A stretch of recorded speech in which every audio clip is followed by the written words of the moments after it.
pretty outlandish, but I can back them up. Boom. End of story. There is no other crypto out there, so don't get it twisted. If you don't understand where you're parking your money, you're gonna pay the consequences for that, and that's just how the cookie crumbles. Boom. We're obliterating everybody, literally. There is nobody else that comes close to what Hex has done. Boom. Oh, it's about to get funky. Funkier than you could have ever imagined. You know, Richard Hart is a boss. Hex is literally the best thing on the planet. It's simple mathematics.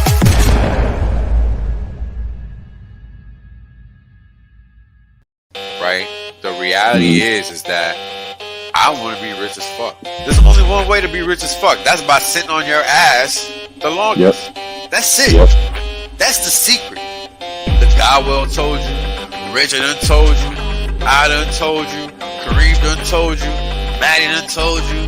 Everybody done told you. Everybody done told you. Shit, motherfuckers still acting like they don't know. Appreciate that. Like yeah. I appreciate that. 100% safe. There's plenty of games left. Valiant done told you. Yo, everybody said it. Man, hey, you know what it is, man? Everybody done told you. Y'all deep. Everybody. My God. Ex-Asians, bro. Everybody. Australians, man. Everybody gets me. Yo, when is it told you? Dollar cost told you. Everybody done told you. It's crazy. Yo, what's going on, everybody? What's going on, Jay? How you doing, bro? Yo, what's up, man? I'm doing good, man. It's been a minute. We've been on, huh? Yeah, I feel like I haven't streamed in a long time, but I stream like every fucking day. I don't get it. Actually, it has been like a couple weeks for me, I think. But yeah, it's been a while since we streamed, and a whole ton has happened in that time. In fact, I want to just start it out by announcing some pretty crazy news, which people never thought was gonna even happen. Right, so let's top it off with that, or tee it off with that.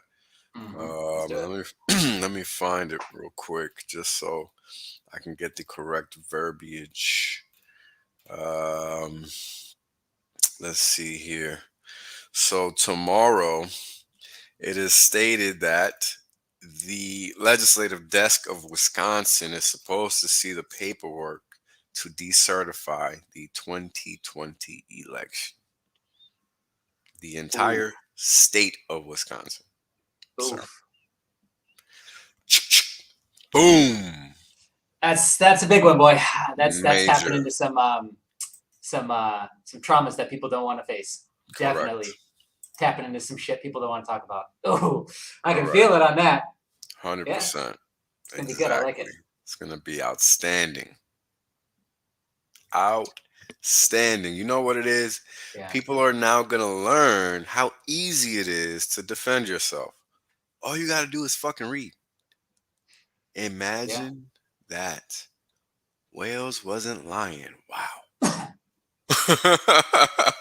Yeah, I mean, it's like, and I think looking back on it now, it's crazy. It's important. It's important. Yeah, I agree. Seeing what we've seen like over the last couple of years and kind of seeing the playbook, I think there'll be a lot more people now willing to accept, like, yo, that shit was rigged. They stole it. They lied. They did a bunch of crazy shit. You know what it is?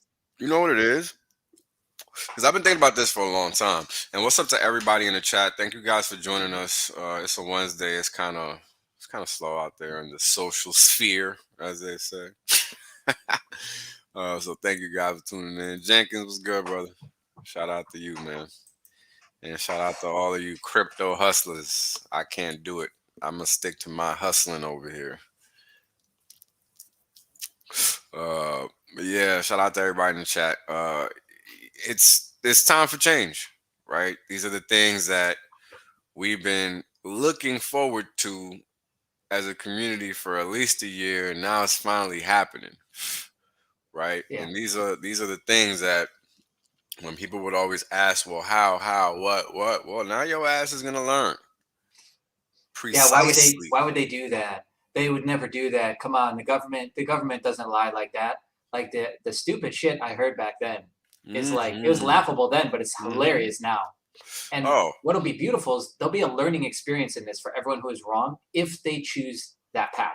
correct. Or you just dig it down, you dig deeper and double down, triple down, keep going with the lie, keep going with the lie that you're They're telling just yourself. gonna get left behind. I mean, fuck them. You know, at this point, I'm just keeping it real. Like, you know, there's, there- there's just no helping certain people that don't I want to agree. progress. You know what I I mean? agree. And Yeah.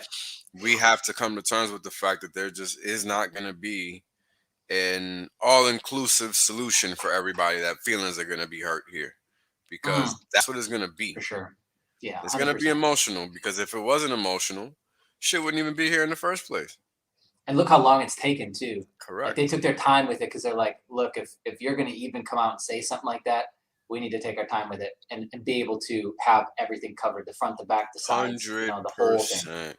A hundred Yeah. percent. And here's why. And this is what people don't understand. How does shit like this happen in the first place?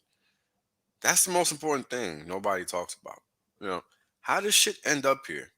You know, fuck fixing it. How the fuck did we get here? Well, let me tell you. We got here because nobody fucking reads or cares to know the rules of the game that they're playing. Yeah. Simple as that. That's it. There's no more, no less. That's the actual reason. Yeah. Comfortable men create hard times, right? That's it. And that's where Something we're like at. that. Some That's shit where like that. we're at. Yeah, that's where we're at. That's for sure. I mean, that's just the fact. You know, you don't gotta like it, but that's just what it is. Period. Yeah. You A know, lot of those lately. hundred A lot percent, of those over the last couple of years, bro. Fuck, dude. hundred Think percent, about that for a second. 100%. All the stuff that's been like, Everything, the bro. scientists, the doctors The said this, but then it past, wasn't. the past couple of years, period. I mean, you know what? The past couple of years are really just a fucking cherry on top, man. You know, Yeah, they are. They are. when you think about all the bullshit that's happened just since Obama's been in office, just since 2008. Yeah. You know, how many times did they try to pull off the past 2 years? At least 5 times. At least 5 times they tried it. And people aren't even aware, you know? And now we're at a point where, yo, we know they've been fucking around with the elections for decades. And now it's going to be fully exposed as to how and why for at least the past 20 years. Yeah. That's it. I think the last couple of years are like it was so obvious that it's like even a person who really wasn't paying attention finally had to be like, okay, all right, you're right. Some, not all. Yeah. Some, not all. A wider demographic, because look at how many Yeah. people now are like actively talking about this shit, which is Yes. exciting. Like I'm always optimistic about the future and whatever, humanity, all of that. And yes, I'm just hoping that like out of this, there's enough frustration that gets channeled properly to not go and riot like they hijacked at the back end of COVID, but instead that there is enough energy coordinated put towards good things, right? Good change. Right. I'm hopeful for that. I really am. Yeah, I think so, man. I gotta be honest with you, because that's what I'm seeing. Just in the offshoots, you know, just watching the commentary on a very broad basis, right? Like even on Twitter, like, you know, I've been on Twitter for a long time, and I talk about this shit a lot, and it might not make sense to people, but I've been on Twitter a long time, man, and I know how to use Twitter. And let me tell you, I understand how to read sentiment off of Twitter. Yeah. And it has changed. It has. Yeah, it Period. has. You know, it's changed significantly. You know, it's not looking good for the old home team. You know, the It's old not. boys, the old boys club is looking fucked. Not looking good. Yeah, looking No. real bad for them. Yeah, it is. Because people think the old boys club is one thing, but they're about to discover something completely different. Yeah, 100%. And I think like you really have to give credit to the crypto community for that as a whole, because the crypto community and like that degenerate sliver of traders, you know, that woke up Wall Street. Mhm. Like if GameStop would have never happened, people would have never realized just how unfair the stock market is. Because as soon as they start losing too much, they just shut it off, dude. Imagine that. We could shoot a whole show talking about how fucked up that is. Speaking of imagine that, let's talk about the commodities exchange in London that is just shutting down. Yeah, It's nickel. nickel. It's nickel market. Right. I mean, yeah. It's just like you said.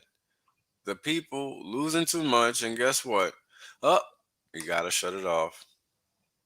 Yeah, like how's that even possible in a fair and fair in a free and fair market? How is that possible? Oh, it's not free and fair. That's how. Correct. There you go. Yeah, I mean it's borderline insane. You know, it is. It's so illegal that they know that they are so at the edge of their road that they just don't care. They have to. They have no choice. I mean, of course. I mean, you know, we got to think about these things a little logically, right? We know shit is fucked up. We know things are wrong. We know things are happening in the wrong way. You know, we know all these things are true. So when we sit here and look at what's actually happening, we have to be cognizant of the fact that something is off. Yeah. Something is off. You know, and 100%. The question is what? Yeah. You know, and it comes a point in time where you have to just be like, okay, something's definitely wrong. What the hell can I do to add value, help, whatever? Because it's not hard at all. I'm doing I'm doing my part. I would argue it's even easier now to like 100%. a year ago, 2 years ago, it's really hard to be like, yo, this thing that you're putting on your face doesn't fucking work. But now it's easy. I feel like now it's easy. It took me a week, or two, just thinking about it, maybe even a month, just thinking about doing this because I knew how fucking risky it was. Yeah, for sure. Like I've never even been kicked off. Salute to me. I know, which is crazy, right? Yeah. We've been lucky, dude. Yeah. So don't get them bots crawling up this channel, dude. It wouldn't last. They can kiss my ass because you got to know how to communicate. It's been a whole year, bro. I've never been kicked off. Never. That's crazy. That's fucking crazy with all the shit I be talking. I just want to circle. I want to circle back to crypto. Who's this? Crypto Surfer 369. They shut off the market. Like they shut down the nickel market. The London exchange shut down trading on the nickel market to bail out the Chinese billionaire. Yeah, that's what happened. And they did that with GameStop. Guys, let's like. There's been so much that happened over the last 2 years. Let's just take a pause and go back to that for a second. They because there was such a big short position building up, Robinhood stopped and shut down trading. They've done it on Bitcoin and they did it on GameStop, AMC, and a couple other tickers. And remember, they had to like whatever the guy's name is, the guy who runs it. He like had to, he had a little bit of accountability. It was like pretend accountability. They rolled him out in the news networks and pretended to ask him hard questions. But that was all backed by who was that? Oh man, who's that guy? Griffin? Ken Griffin? Oh, Ken Griffin, yeah, from Citadel. Yeah. Citadel is the one who actually shut that down. It's been so long, it's like a little rusty in my brain too. Yeah. But they shut down Robinhood trading on GameStop and squeezed out and made it so most of those short sellers who had made hundreds of thousands, if not millions of dollars, regular Joes like you and me, lost. They made sure of that.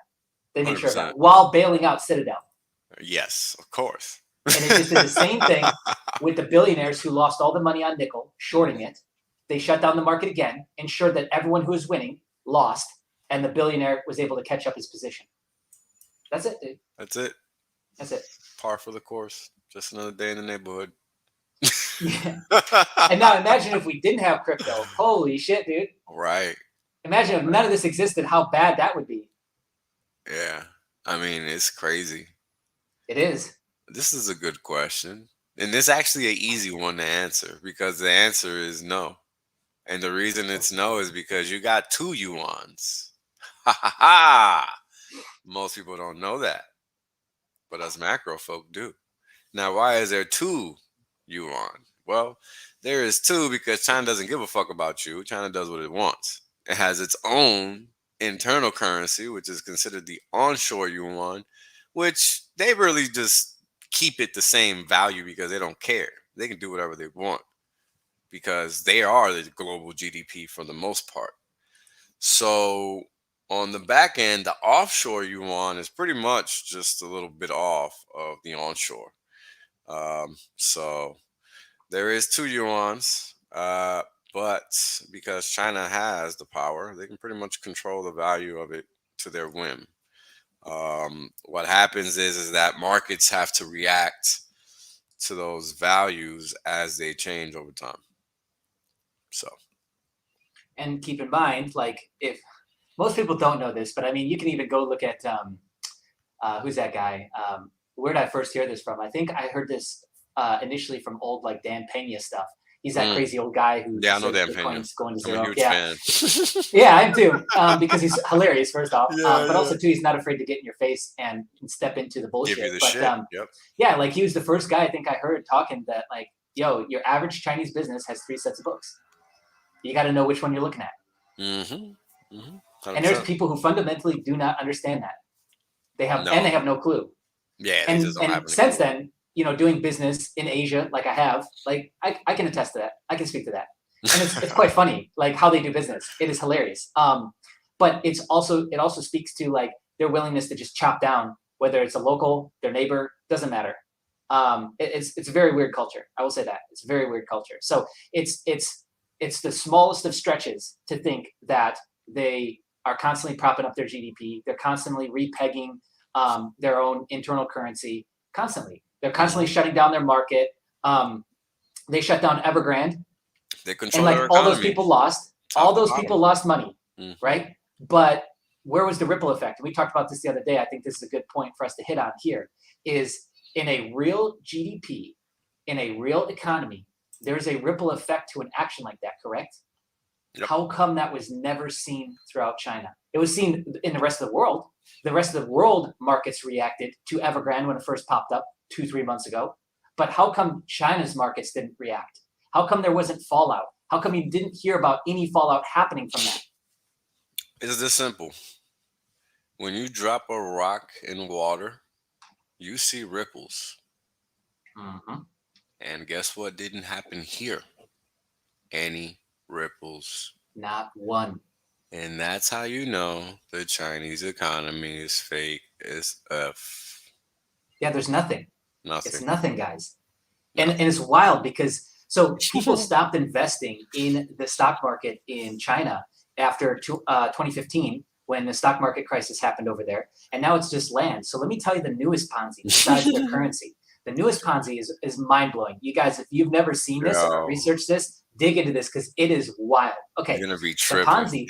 The Ponzi that they do is real estate.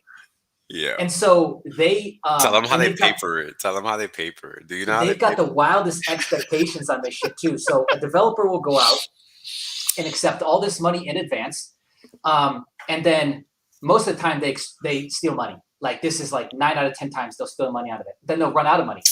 And either the government will come in and do something about it, like what Evergrande is going through, or they'll just keep selling new things, right? Like Evergrande and the company behind it had an electric vehicle company, they had a water company, they had a soccer field they were building, they had a sports team they were building, they had 13 different businesses in and under Evergrande's umbrella company. I can't remember the name of it offhand.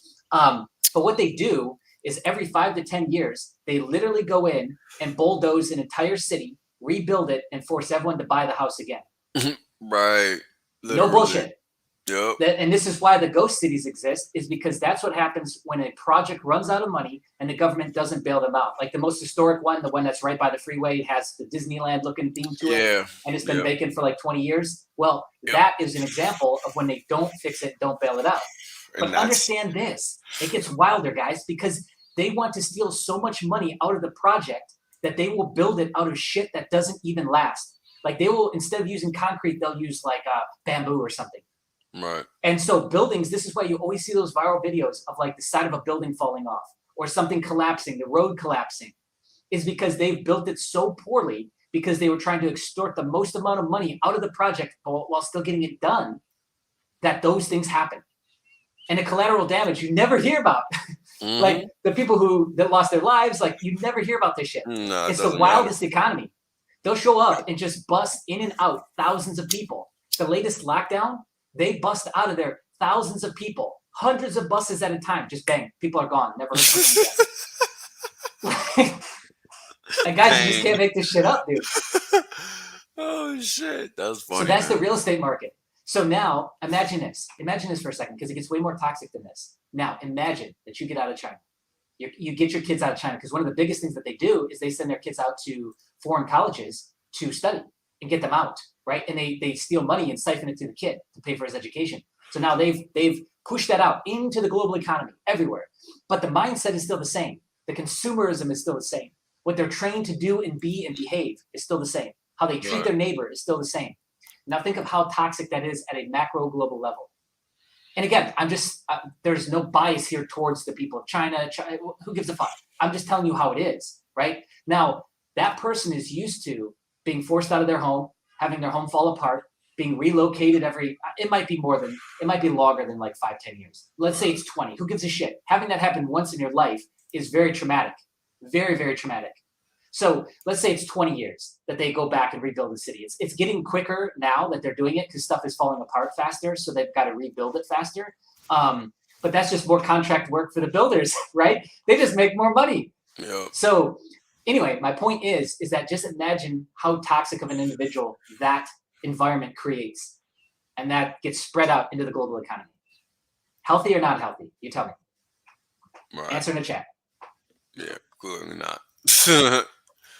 Right? I mean, it's just wild. And we had a follow-up China question. Like, what does China consider their treasury holdings? If you look at and this is just my opinion, if you look at the balance of their treasury holdings versus their gold holdings, it's kind of irrelevant. So, they hold a lot of U.S. Treasuries. They're still the #1 holder of U.S. Treasuries, even though they're buying over the last 12, 24 months is way down. They're still the largest holder. And they got a large amount of gold holdings, too. What do they hold? 2 trillion or 1 point something trillion in U.S. Treasuries or something like that? Something like that. I think so. Because I think it's 2,000 billion? Or 2,000 million? It's going to be tick data. Yeah, I'm looking it up. All right, yeah. Let's see if we can pull that up. And then I think we can check in on World Gold Council to check in on how much gold holdings they have. But let me just Google search China gold holdings. Let's see what we got. Yeah, I'll do the tick data. Let's see. Releases of tick data 2022, January, March 15th. Where is it? All right, we got some late 2021 data. Looks like. All right, let's see how that's looking. Oh, there it is. CEIC. CEIC data has it, I think. Boom, found it. All right, so it's reported at 119 billion worth of gold reserves as of February 2022. That's it? That's a lie. I think so. So again, 3 sets of books. Which one are you getting? Yeah, that's a lie. Which one are you getting, man? Oh no, it's only showing me aggregate. Hold on, man. I struggled to find it the other day too. I'm looking for the old school. They used to have the breakout. Yeah, just like it's typed out. It's like Times New Roman or some computer looking typeface. Courier. Yeah, and it just looks really goofy, and it's just line items of what everyone bought over the last 12 months. I couldn't find that the other day. I was looking for it. It's gotta be here, bro. It's gotta be here. Unless they moved it again. So the all-time high, supposedly the all-time high of Chinese gold reserves was July 2020, and that was 123 billion, which again, I doubt. Yeah, that's just not realistic. All right, so that's that. Let me keep looking for this damn tick data. Because by country, boom, I think I found it. U.S. non-financial claims and liabilities. Nah, that's probably All right, let me see if I can find it. Yeah, I've had it saved somewhere. I don't remember because some of the stuff is so hard to find, guys. Yeah, I got it saved. That is what they like. But I don't want. I got so many bookmarks that I don't think it's even efficient to do that. Like that's why I just started looking for it. And I started saving it in like 5 different places. Let me see, because I do have a bunch of bookmarks here. Where did I put that actually? If anyone has got it in the chat, like link us. Yeah, I mean, I don't expect anybody in the chat to have it, but you know, because oh, you found it? No. I said if somebody. Oh, wait. Might have it. Zero Hedge posts it sometimes, like very rarely. Got it. Nice. Hold on. Let's see. Yep. I got it through January.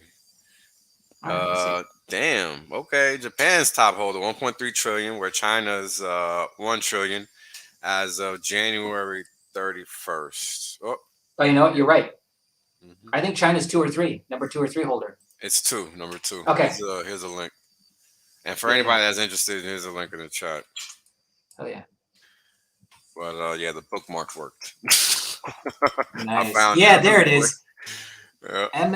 mfh.text. How stupid is that URL? Yeah, what are you gonna do, man? What are you gonna do? All right. So, any other China questions before we move on? Yes, this is what I wanted. Yes. All right. Fuck yeah, dude. I gotta bookmark this again. So here's another one. One prediction for dollar fall. I mean, look, I don't do that. I don't predict that shit. Well, there's no predicting. If people don't understand that there is no predicting, right? It just happens. Like in terms of like today's the day that is gone, that's very hard to predict. Yeah, that's not how it works. That's not how the downfall already started. Yeah, so just pay attention. Just pay attention would be a better answer. Exactly. It's not. You got to realize it's not a matter of when, because when nobody's gonna know. It's gonna just happen. And the way it happens is as follows. It's slowly, then all of a sudden. Yes. Poof. Done. That's how it works.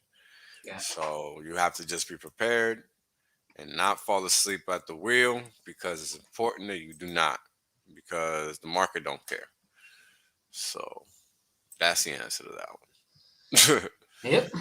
Yep. And like, yeah, you'll see it coming. I mean, if you're paying attention, you'll see it coming. That's right. It's already happening. It's like the next play. It's going to be like baby rugs before the big rug. Yeah. The next baby rug is central bank digital currency. There it is. Yep. So watch for that. That's that's gonna. Well, look, I don't know if you know, but they're doing a contra investigation into CBDC, which would be the inverse of what supposedly the resident has asked to be done. Because as we already know, they've been already looking. They already have it ready. They're just acting like it's not.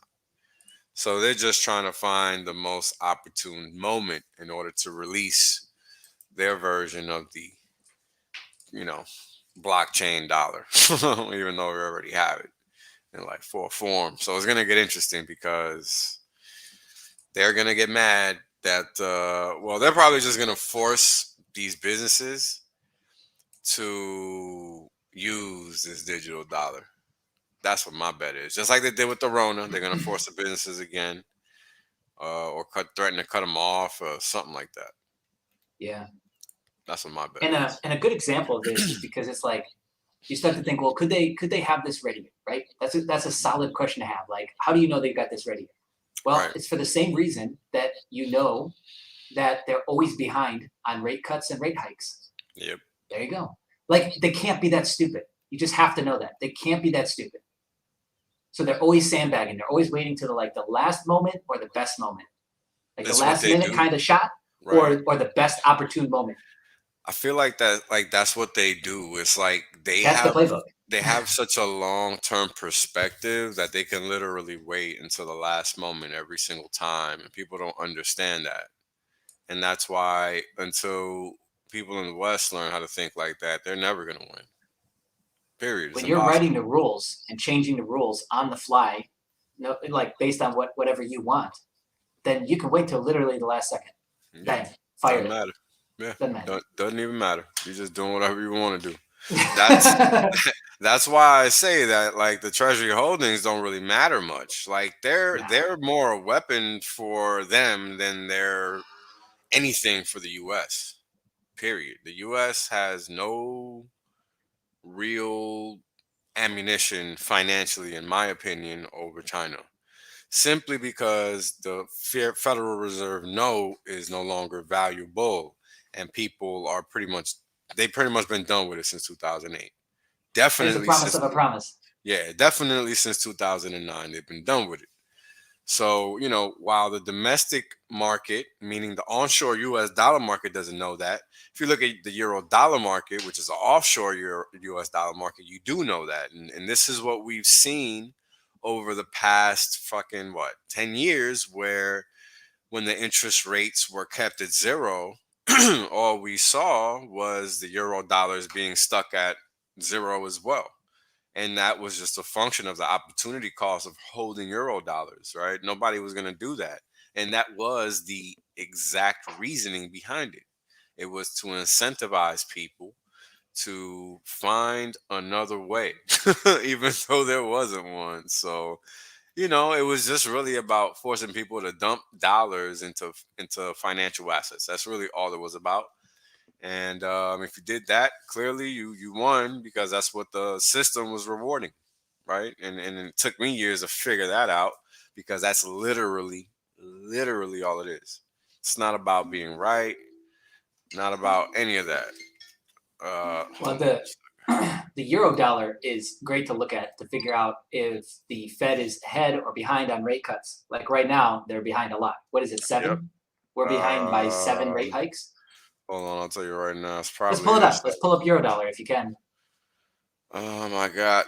You want to pull it up? Yeah, I'm gonna pull it up. I just want to find it first. Sure. Whoa. Wow. I wanted to just see it. Like, wow. And that puts us somewhere, I think, in 2.5 to 3% range, doesn't it? The spread is 2% right now. We're 8 hikes behind, man. 8 hikes. There you go. So that's probably well over 3% rates. Yeah. Now, you tell me, with all this money, all this cheap money pumped in, 40% of the US dollar over the last 2 years pumped into the markets, could they afford an additional 3% to service that debt? I don't think so. No, they can't afford. They can't afford 1%. No. Right, not at all. Afford 1%. And so how does that work? It doesn't. Right? It doesn't. It literally does not, and that's the secret, right? That's the secret. There's a reason why Japan has had negative interest rates for like a decade, but yet no growth. Yep. And there's a reason why Europe was praising. I remember right after, it was right before the repo crisis, like earlier in 2019. There was like this whole round of papers that went out that was like praising Japan for negative interest rates. I mean, Europe was looking at doing this, and they were talking about doing it in the US. There you go. That's when they told you. That's when they tipped their hand. It was back in 2019. 100%. At some point, they'll have no choice but to go negative interest rates. There's no other option. Yeah, I mean, look at this. So, it's, as I've explained before to those that are new, this is just the difference in the interest rates between the 2-year yield in the U.S. and what is considered the overnight yield in the U.S. So the difference in these rates is typically considered how far behind the Federal Reserve is on the number of hikes. And since typically they do 25 basis point cuts or hikes, this would be equivalent to 8 hikes, because the difference is 2% plus. And you divide 2% into quarters, that's 8. So that gives you 8 hikes and some, really, because it's 2.067 and the Fed funds rate is 0.08 still. So what the Federal Reserve did last week was not hike rates. What they did was promise to hike rates to the tune of 50 basis points. But this is what they do. You see? So if we look at the 30-year versus the 20-year spread, let's get this log out of here to make this thing make some sense. What you end up seeing is that let me put this on 3 days just to give a better longer term view. What you end up seeing is that this is just a one-way train, right? And this is straight yield compression. And all this means is that the preference is to the shorter term, right? Yeah. Because the spread is becoming flat. And typically, the longer the interest, the longer the yield, or the longer the term, the higher the interest rate. Very simple. So if the yield between 2 points in time is compressing, then that means that the one furthest out is riskier than the one furthest in, the one closest to you in terms of time. And does this speak to a healthy currency, a healthy fiat? No. No, of course not. No. And this definitely does not speak to. And this is how we know, right? This is how we know. I was just telling you how it's not good, and this is interest rates going up, which is considered not good because it's making the value of the currency more expensive. So how does everyone pay that back? Right. They've already gotten these low interest loans, and now the rate goes up. Or devaluing the value of the currency, which is what ends up happening instead. Yeah. There's no other option. Like there's no other option. Yeah, there's no other option. And this does not speak to delaying gratification. No. This is HEX does. This is short-termism at its finest, and this is what you get from short-termism. Short-termism? Right? Is that a word? I think so. It's, well, if it wasn't, we making it up now. Yeah, we just made it up, but I think it is. Because I mean, this chart is saying that it is riskier to borrow 30-year paper than it is to borrow 20-year paper, which doesn't make sense. Yeah, and no reality should that be true. No, it should be riskier to borrow 20-year because it's less time. Yeah. Right. I mean, and what's fascinating is at the same time we see this trend happening over the last X amount of years, you see people's attention span also going down. So trends tend to follow each other. Yes, they do. So attention spans are down, delayed gratification abilities are down, and people are rewarding shorter term. Yeah, everything is in line with this chart. There you go. People are price, price is people. Literally, too freaking crazy. So let's see what we got. 30-year versus the 10-year, and again, same story, right? If we make this bigger chart, let's say 8 days per candle. What do we get? Okay, double bottom. Not maybe yet. hopefully we're getting there. But if you look back, year 2000, let me just make this 13 days. You go back to year 2000, the curve inverted to the tune of 40 basis points, right? We're still 18 basis points away from even seeing even, which is 0, meaning there is no difference between borrowing for 30 years and 10 years, which is insane.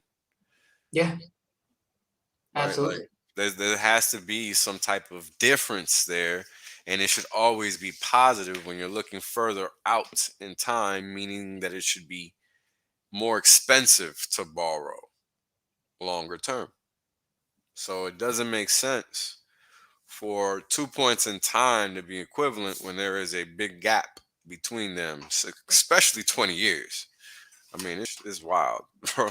And it's funny how you start to look at charts like this and they coincide with recessions, or they're either the precursor or the postcursor, meaning they happen. They told you the recession was coming, or they showed afterwards. What was interesting is I have my own little thesis in regards to what is actually happening or has been since 2008, because I think people just copped out because they can, because the dollar allows a cop out. But the reality is starkly different, right? It's very, very different.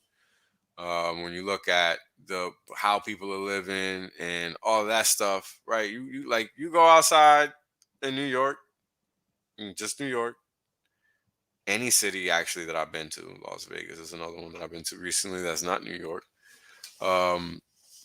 You see homeless people all over the place, bro. It's not like they're even hiding. They're all over the place.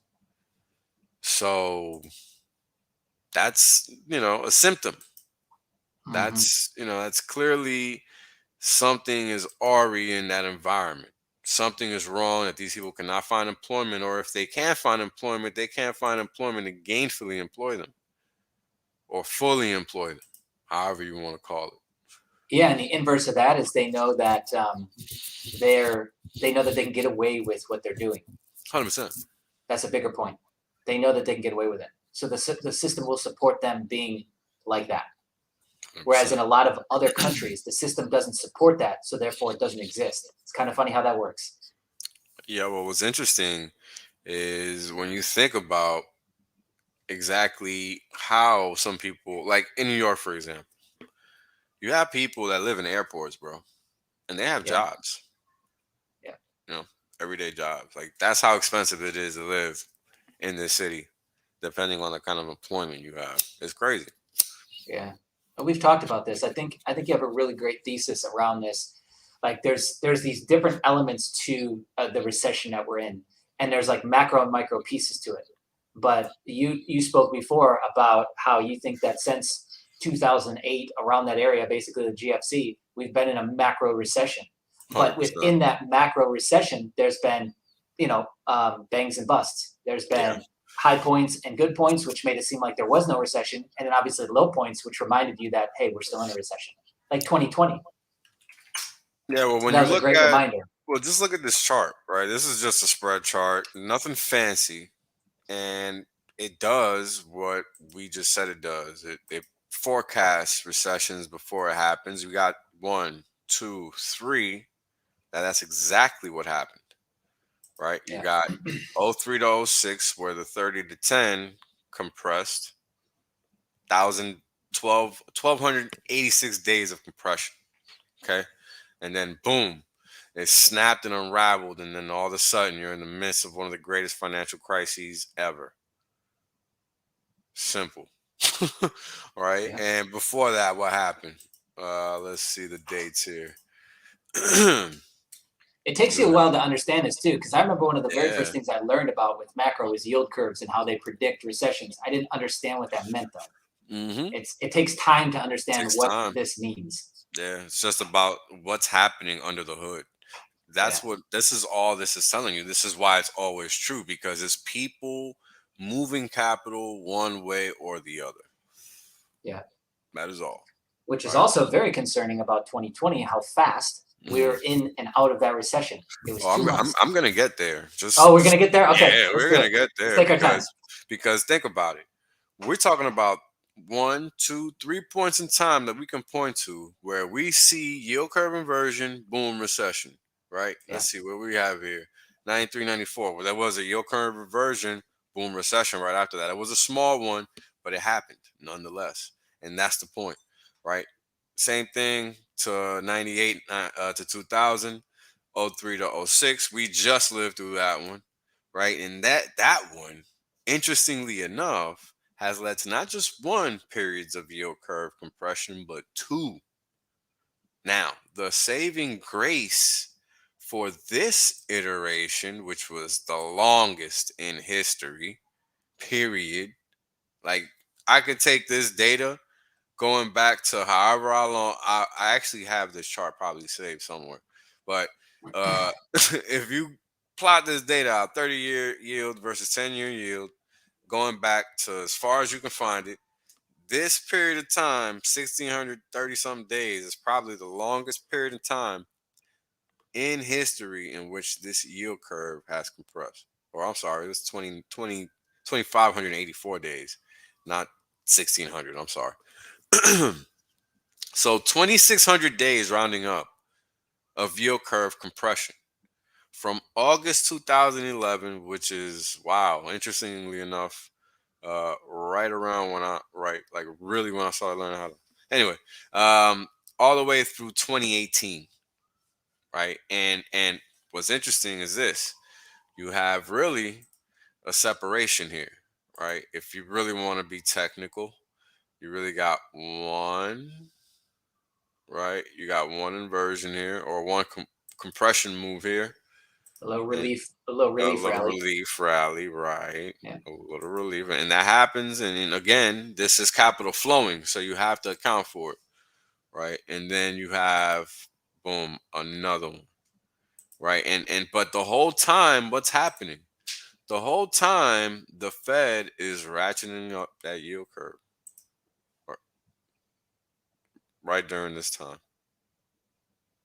That's what they're doing. Same thing here, Yeah. right? And again, same thing here. And again, same thing here. And it seems like they're about to do the same thing again. Yep. So, yeah. So if you think that it's like over with and we're out of it, man, Nah. we haven't even started yet. We haven't even started yet, dude. It could get disgusting. It's gonna. Look at wait, what was that? What was that chart that was that the VIX? Nah, what the hell? Oh, okay. What was that? That was just it like was this. straight green dildo. It was this. Oh, it's because I took it off a log, bro. Oh, okay. It's because I took it off a log. Dude. Yeah, it's fucking ridiculous because this is the zero. So once you put it around the zero, once you see this shit around the zero line, this is what people don't get about when I say like the zeros and how you get this convexity. So this is a good way to actually show people with descriptive fashion. So when you're getting near a zero in any system, 0 to 1, 0 to 0.1 or whatever, you know, the rates of change are going to be proportional. Because guess what? It's from 0 to 1, then 1 to 2, then 2 to 4, then 4 to 8, right? Like that's how you get your 100%. So it gets bigger, right? And it's the same deal here. This is what happens when things are in log. It's just showing you the scale in accordance with what the proper height is, right? So when you take it off, boom, it's just looking crazy again because it's just measuring. It's just giving you the same distance on paper, right? But in percentage terms, that's the right distance. So it's just, this is really like if you want to think about it, maybe like a gradient vector field, but maybe not. Never mind. Let's go back to that yield chart that you had pulled up. Yeah, the 30 to 10. Yeah, because this is just crazy, right? Because this one is a very popular one, and for good reason. Because as you guys just saw, it lets you know what's coming.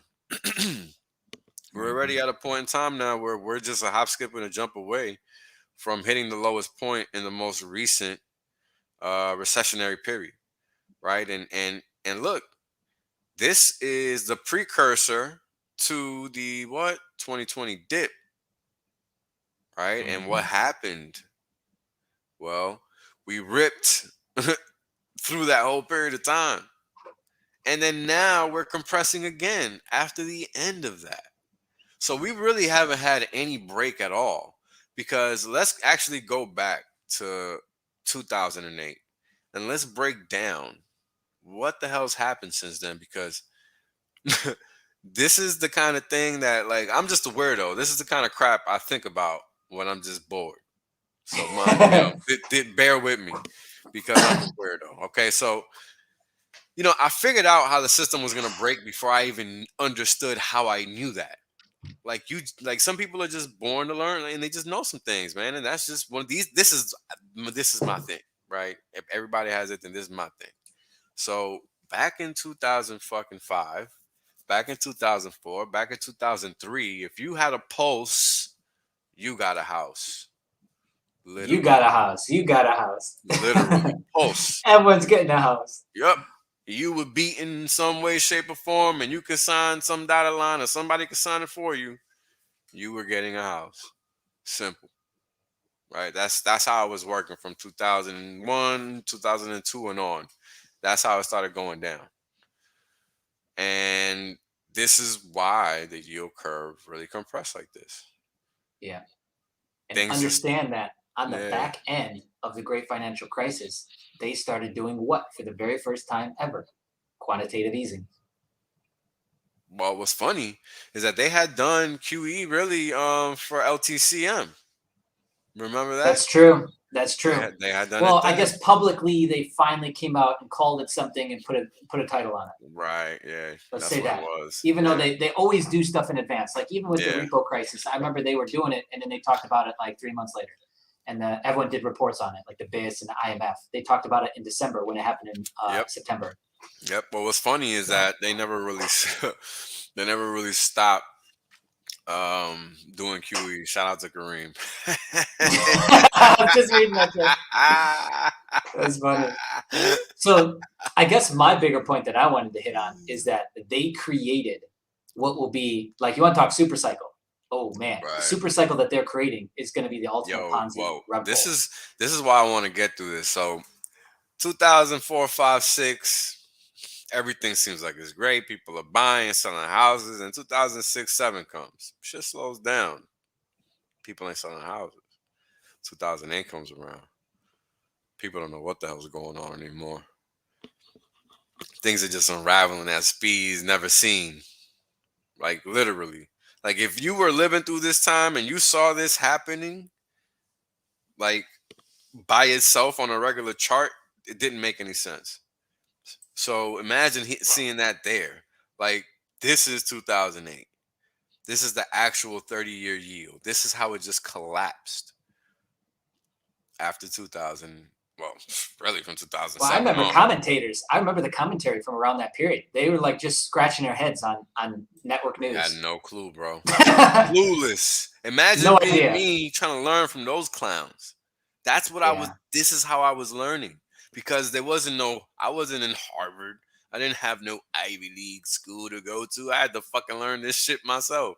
So that's how you had to learn. Listening to these clowns, contrasting what was actually happening, and then being like, "Oh, they don't have a fucking clue." Yeah, bro. That's Like that's what life you before learn. the internet. Fuck, man. Yeah, right. You want to talk Life about slavery? before Holy the shit. internet. Yeah. Life before the That's internet. true slavery. Yeah, bro. People don't get it. You noobs don't know how good you got it. You got Yeah, dude. You YouTube. can just Google Yo, anything. you could just YouTube anything. Fuck Google. Yeah. You can Yeah, just exactly. YouTube anything nowadays. How crazy is that? Like Yeah, that's outside of like power, major bro. surgery, you can YouTube I anything. had to learn this shit without YouTube.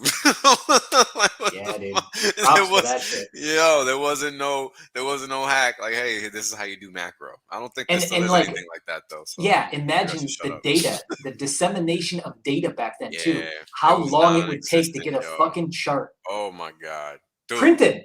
Look, Printed, bro. I remember the. I'm never gonna forget this day, November 28th, 2011. Now, sounds like it wasn't that long ago, but it was. Now, what happened that day? What happened that day is that, and I got quotes going on though.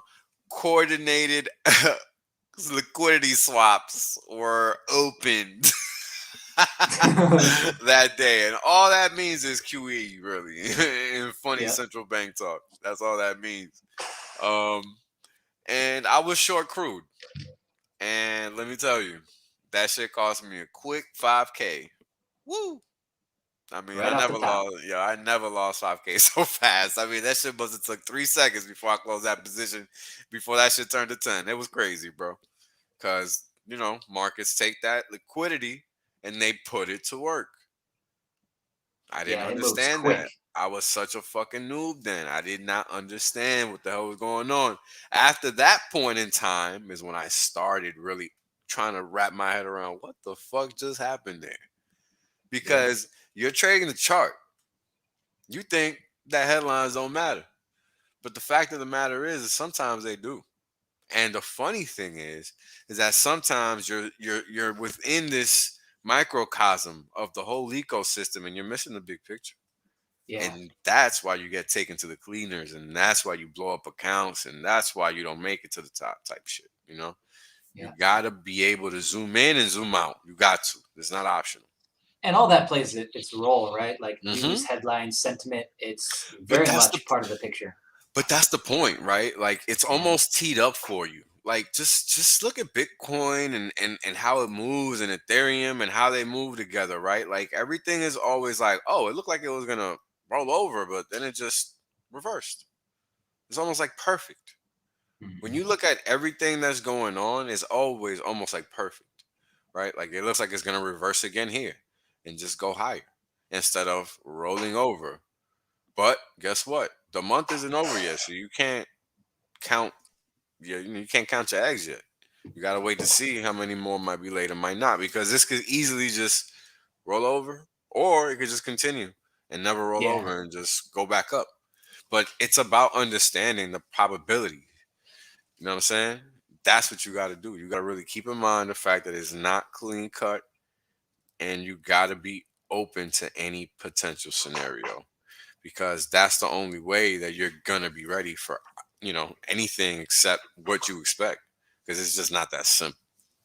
Which again, like kudos to crypto, because those kids, we had to learn macroeconomics real quick. Because like I didn't even start learning this shit till I lost a ton of money in 2017. And I was like, yo, what the fuck just happened? This CBOE that I was told, no, wait a second. I was like, yo, this CME and the CBOE, like future contracts, this was supposed to pump my bags. Like, what the fuck happened? Like it all just went to shit and we had a bear market. Yeah, like, you want to talk about scratching your head? I was scratching my head like, yeah, what did I just get myself into? That's so funny because I knew better. I knew it was coming because I already knew. You know, by that point in time, I was already hip to the game. That was what 2015. No. Yeah, so you already had a cycle under your belt. Oh, I had a couple, bro. I had a couple. Yeah. I had a couple already because I have been around since I have been trading since 2010. Really. Yeah, there you go. Watching since 2008.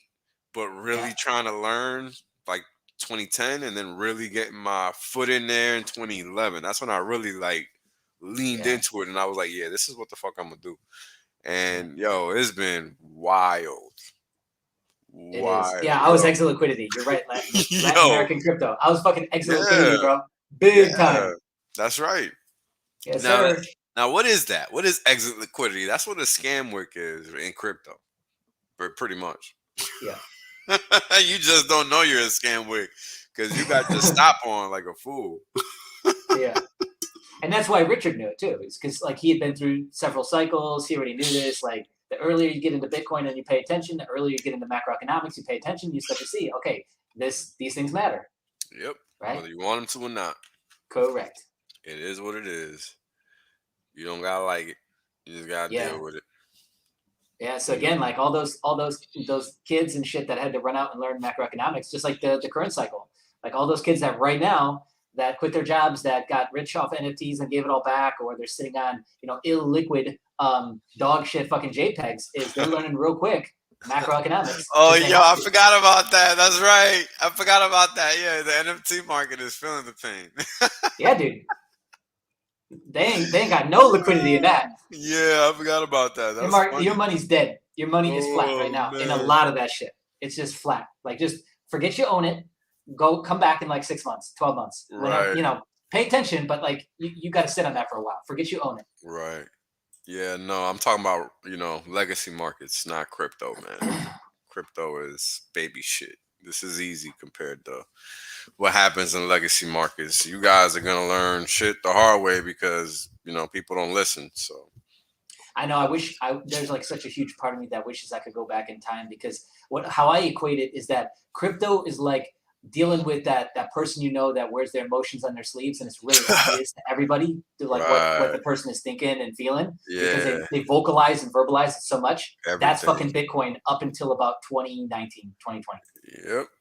It's changed a little bit. Like, it's harder to read sentiment, but up until that point, it was like cut and dry. But I didn't know it then. I know it now. What up, D? Shout out to D-Raj, bro. Yes, sir. That man holds it down in Hex. Yeah, hey, man. He's fucking hilarious. All I gotta say is, if he wants the mic, I'll gladly get out the way. I know this is macro, but I'll gladly get out the way. 100%. But just look at this, man. This shit is crazy. This is 30 years through 5 years. How the hell? And I mean, how can we imagine a point in time where the cost to borrow 30-year paper is the same as 5-year paper? I mean, This is crazy. And so when this inverts and goes the other way and rips the other way is when you'll be seeing the recession. Yeah. That's when you'll be seeing it in the street. You'll be like, wait a second, this is ripping and going up. Well, yeah, duh, because everyone's fucking desperate for yield at that point. Yeah, because there is none. Because you're talking about, you're talking about all the way to the 5-year mark, which is pretty far for a lot of people. I mean, you hear people complaining about locking money up for 15 years. Yeah. Here, you have the option to, quote unquote, lock it up for 30, right? And you're talking about you're not even getting 5 years worth of yield. Ouch. Which, people don't want that. That's why they dump it and the yields spread. They spread again. Well, let's look at that for a second. I actually think that is the number one reason why people don't like Hex is because they can't phantom and wrap their tiny little smooth brains around staking up your money for 15 years. Yeah. They're so trained to like in and out. You know, you pump your bag and then drop it on the next guy. They're so used to the hot potato game of the promise coin space that they can't even understand wrapping up for 5, 10, 15 years. No. They don't get that. No, shit, dude. We're talking about like a 20-something-year-old DJ who's just like, you know what I mean? Like that's like marriage. The thought of marriage to that kid. It's the same thought. It's the same energy. I think marriage is actually more palatable to a 20-year-old kid. It probably they're is. taught that shit. You know what I'm saying? Probably with this fairy tale crap. But I think, you know what? It probably is, yeah. Yeah, right? Like when you think about it like that, it's definitely more palatable. And the reality is that these people are not taught anything. Like, yo, look, Florida just passed a law. They had to pass a law for some fucking reason, where it's now mandatory to teach high schoolers. I saw that. They got to teach them basic business shit now as a mandatory class. It's disgusting that 50 years too late. Homie. Had to be passed, bro. 50 years too late. Yeah, I mean, really, 100 years too late. But who's counting? I mean, 100 plus. But you know, again, let's not count. I mean, yo, it's wild, bro. It's really wild because, yeah. That would actually be a really good question. Like go on the street, you know how they do like those those reporters where they like ask them questions and shit on the streets? Is what would you rather do? Sit on Bitcoin for 15 years or get married? That's a crazy ass question, yo. That's a good one, though. It is. Yeah, I don't know what you would say because I'm not normie enough to know. But I would wager some people would say marriage. I would love to see that, dude. Because they would rather have the money now. Like, I can hear that. Like, yeah, I'd rather get married now and take the Bitcoin and use that to pay for the wedding or some dumb shit like that. Oh, my God. Some people need help, bro. Oh, it's horrible. Diraj has a great question in the chat. It's like, what are they going to teach them in a basic business? Because you can't teach them how the Ponzi works because that's going to be forbidden. So what are you going to teach them? How credit works and how to get more of it? Yep. I guess. Yeah, you're right. I guess. How to leverage your business. How to take your meager collateral and turn it into fucking leveraged fucking risk.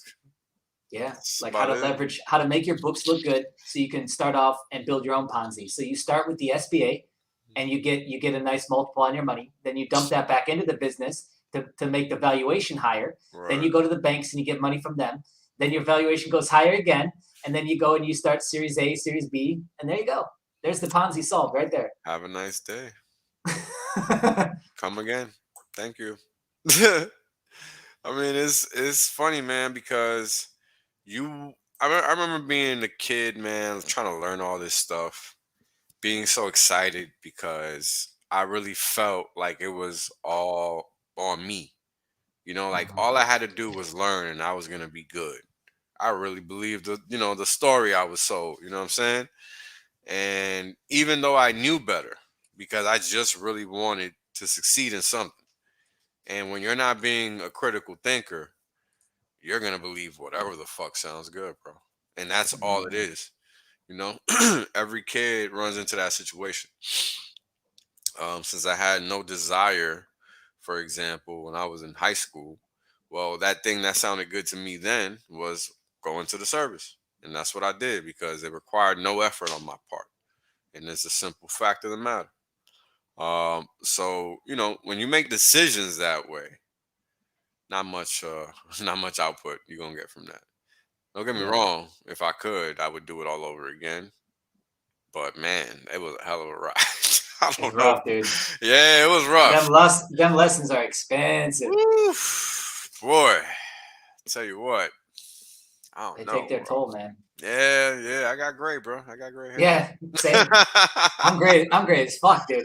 Yeah, I'm pretty fucking gray, man. So, you know. Do you want to cover Nuker's question? I'm gonna. Yeah. Go ahead. So these spread charts are basically letting you know what the yield difference is between borrowing at one point in time and another. So think about it like this. If this was Hex and you were staking for 10 years versus 30 years, and you were only getting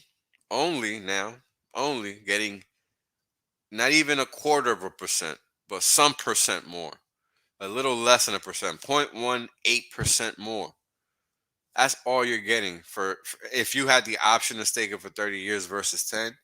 This is saying that you're only getting 0.174 more percent in yield. I mean, that's nothing. So this is why it's bad.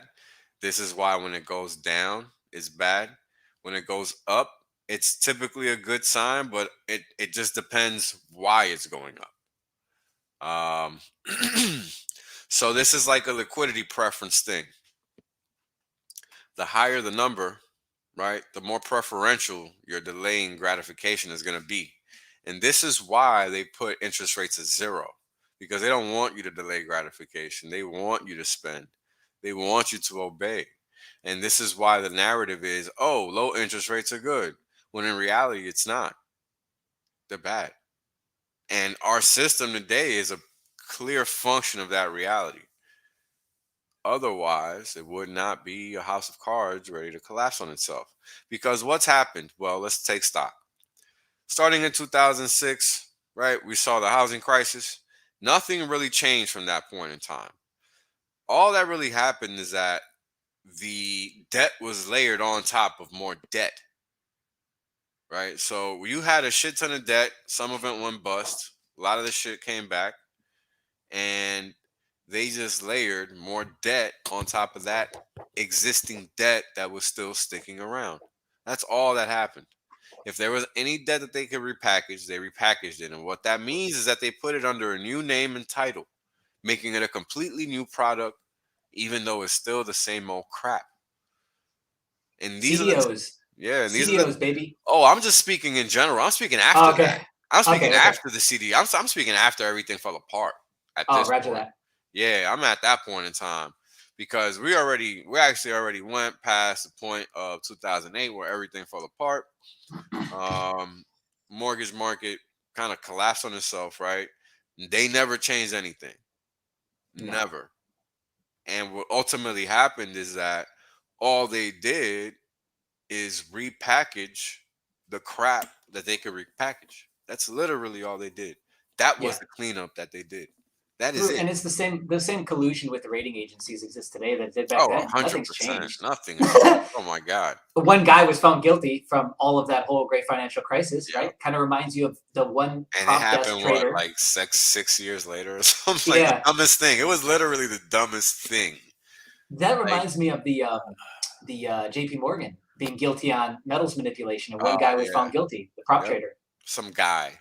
One guy. If he's really doing his own thing. Yeah, shouldn't he be writing a book? Because that's impressive. One guy against an entire company, big bad JP Morgan, and one guy got away with that? Fuck, dude, write a book, man. He should be getting a deal. Yeah, man. Tell us how you did it, bro. Yeah, we'd like to know, please. Tell us how you did it. School us. I mean, these are the kind of things that they get people to believe, bro, because they don't know any better, right? Yeah. And how do they keep getting away with it? Because people just let others do shit for them. I mean, look at this. You literally, I didn't even see this. Like, this is insane. Hold on. Like, look at this. You got a whole mini recession up in this motherfucker. Holy smokes. Which speaks to the bigger point that we haven't came out of the recession since 2008. Nope. That's exactly. Yeah. We started and we really never left it. Yeah. Right. I mean, look at this is after the fact. This is after everything crumbled. It literally went up 2,000% and then collapsed 100%, 98%. I mean, that just doesn't make any sense. You know, these are the kinds of things that affect the market, right? And it's like we talked about earlier with China. This is how you know their economy is purely fake. Right? Because there's no reverberations. There's no ripple effect when you drop the stone in the water. Right? Yeah. Because for us to be talking about like the the APY or the rate that you're going to get on these treasuries, like that should not be changing like this. That's why it's so interesting to chart these like this, is because they're a very great indicator, because they should not be behaving like this. That's the point. That's the point. Yeah, not at all. In fact, to see what it should look like, let's look at what we mean precisely. Hold on, because I'm looking for. Oh, I know what I'm doing. Wrong. It was D.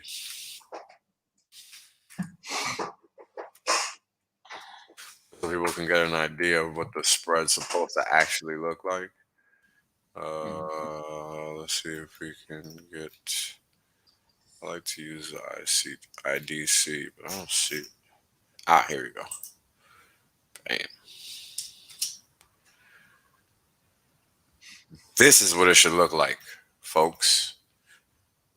This is what every successive yield spread should look like across each tenor. They should not be so far apart and varying. Like, they shouldn't be so volatile. Yeah. It should be tight like this. Yeah. Pretty much. Simple as that. So add that to the tool bin for everyone watching. There you go. Add this in. Everything we just covered. Yeah. I mean, and this is why we focus on this. So that was a good question. Thanks for asking, because I mean, I've never really gone into the why, and if I have, probably just not like that. So it worked out, because the whole point is that after this point in time, we've just been in a successive recession where it's just been debt on top of debt on top of debt, and all that's actually happening is that we're experiencing severe stagflationary environment. That's what we're living through at the moment. Now, why is that? Well, wages have gone where? Down. In fact, it's not even nowhere, but down. That's where they've gone. And on top of that, you see the cost of everything going hyperbolically high. That equation is typically stagflation. So, and if it wasn't, what you would see is you'd see your APY on your high interest savings accounts going up and matching base point jumps that you're seeing in interest rate. But since they don't, there you go. Pretty much. Like when that happened, like I remember seeing a bunch of macro economists like posting on Twitter and shit saying like, "Hey, yo, you guys gonna update your rate sheet?" To like all these banks and tagging them and shit. I thought that was funny. Yeah, it's very funny because damn well they're not.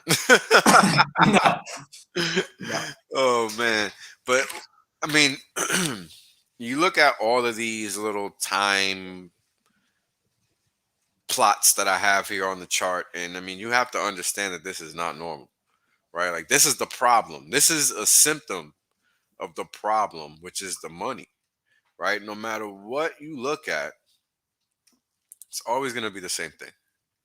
It's always going to be the money is the problem, and that's why something is happening. Because every move a person makes or an entity makes in the market is predicated on what? The dollar value of their bag, regardless of the asset. Doesn't matter if it's a bag of fucking US Treasuries or a bag of HEX or a bag of freaking, I don't know, stocks, whatever. The lamest thing you can think of, right? I mean, they're going to act based on how they feel about that dollar value. No doubt about it. Mm-hmm. So this is how you, step your game up and try not to get caught slipping, because the market, as you can tell right now, is giving us a big signal, right? It's really not playing around. It's getting crazy right now, because every time after a down move, what happens? Shit unravels in a major way. 06 to 08 was pretty freaking major. And then you had let's see, was this? Yeah, I think this is when everything. Yeah, this is when everything fell apart. Literally, these 207 days is when everything fell apart. And what happened? The yield compressed, and you had the likes of Wachovia, Bear Stearns, and Lehman just disappear off the face of the earth overnight, right? And while yes, we know a lot of this is planned to some degree, there are some variables that you can account for and be prepared for in advance as a normie. And this is why we go over all these things, because the average person can't perceive that, So we have to walk through all these steps and understand understanding the how leads you to realizing that everything is planned to one degree or another, because there's no other way. Right? Like, it's just not statistically possible. So yeah, I think they figured this out pretty early on. Like if you go back to like what was it, Black Monday or whatever, like the very first big crash. right. I think that's when they started figuring all this shit out. Yeah. Like how to manipulate the market. Yeah. Yeah, it's been a while too. They've been trying, because what other objective can they possibly have? Right? I mean, this is how they do what they do. Yeah, I feel like they've been kind of like learning along the way too. Yeah, of course, because you got to realize everything doesn't always work 100% in their favor, even though it's their market, right? I mean, look at right now. I think right now is a perfect example of them being stuck between a rock and a hard place. They are not in a position that's beneficial to them, because they are now in a state of 8 hikes behind, right? Yeah. Like, they're literally 8 hikes behind. I mean, and this thing just keeps going higher. It's crazy. I mean, someone asked a great question in the chat: is will crypto save legacy? So I'll give my take on that. Is yes and no. I mean, first off, let's start at the top. If you're staked with Hex, you're just basically chilling on the sideline of this whole recession that's about to start. So you don't care. Why should you give a shit? So your yield is protected, is what I mean. To just hold, let's talk about Bitcoiners. If you're just holding Bitcoin, I mean, it's better than being in legacy. I would say that, but is that going to quote unquote save you? I don't know. It's going to depend on how you play that on an individual level. For a lot of people, I think, yes, it will. It'll provide better yield and better, let's call it risk exposure, than they would have gotten somewhere else. But for people to play this correctly and perfectly, who knows? So I guess that's my 2-second take on that. Yeah. Nah, because you got to understand that the objective is to crash the system, so nothing's going to save it. The only thing that can be saved with respect to the legacy market is the people that are trying to save themselves, the entities that are trying to save themselves. Because that is how it works. When the currency is trash, there is no saving it. So I don't know. It depends on how quickly people want to come and get their free money. So no real telling. Yeah, that's kind of, I don't know. That's kind of like a non-starter question, a little bit masturbatory. Like, I don't know. Just, I think okay. I think you could make a better broad statement, which is that I think Pulse Chain will be the best launch he's ever had. But that's a pretty easy thing to say. Yeah, everybody wants some Pulse. Yeah, like there's a ton of people who are like, oh, I don't like this Richard guy, but you're giving me free shit. I'll take it. Thanks, bro. Yeah, exactly. So there you go. Yep. 100%. So maybe that's like slightly better way to kind of frame a similar question. What we could touch on before we wrap up is we could touch on the Hex chart, where that's sitting. Sure. It's beautifully kind of just chilling. Yeah. Right in an area of liquidity. And so we just wait till that exhausts and then expect a move. That's how that works. Like, it can only sit in a place for so long, in a range for so long. Yes. What's interesting is that it looks like the sellers are kind of done. Because they've not been selling for a while. Is this V1? This is V1. Yeah. What's interesting and what I think people miss is they're like, well, wait a second. How come? Okay, so what's the argument here with HEX? Let's unpack a few things. The argument is there's no liquidity. How would I ever be able to sell $1 million? Yeah, there's millions sold every fucking day. That's the damn tons problem. of liquidity. Yes, that is actually the problem. So wait a second. If I was trained that Bitcoin is liquid and some shitcoin like HEX is not, how is this working? Well, because you, my friend, have fallen for the narrative. And the narrative is that Bitcoin is way more liquid. Not really. What it has is more exchanges that are lying about what actual liquidity they have and making up liquidity, which then creates this illusion that it's more liquid than an actual free market. HEX is the closest thing to a free market, which is why one guy can come in and completely destroy that chart. That is an actual free market, whether you like it or not. Right. Because that person, a big enough whale, can move that market. I imagine that if you go back in time to when the stock market first came out, you would see charts that look very similar to like HEX. And the ones that survived would look very similar to HEX in terms of price movement and swings and volatility. Because those were free markets still then, before they got completely manipulated. So Bitcoin, all this proves is that Bitcoin is way more manipulated than you thought or want to admit, and HEX is not. That's what it actually proved. I'll go with the latter, want to admit. Yeah, exactly. So like when you're talking to onboards and shit, you need to be able to explain it to them. When you're talking to Bitcoiners, like, oh my God, there's so much stupid shit that's said from HEX people trying to talk to Bitcoiners. Just explain to them, like all of these exchanges that you have, all of this magical fucking volume that accounts for this fake market cap number is not real, bro. It is not real. It's really not.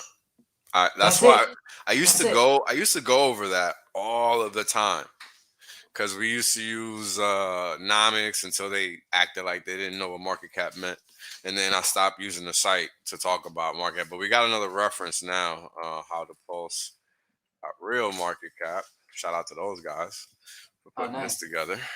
Oh, hell yeah. I didn't even know this existed. Fuck yeah, dude. Yeah. Unfortunately, they're not good with geopolitics, as you can tell by the color of that flag, but it's all good, you know. Yeah, no shit, dude. Yeah, normies are everywhere.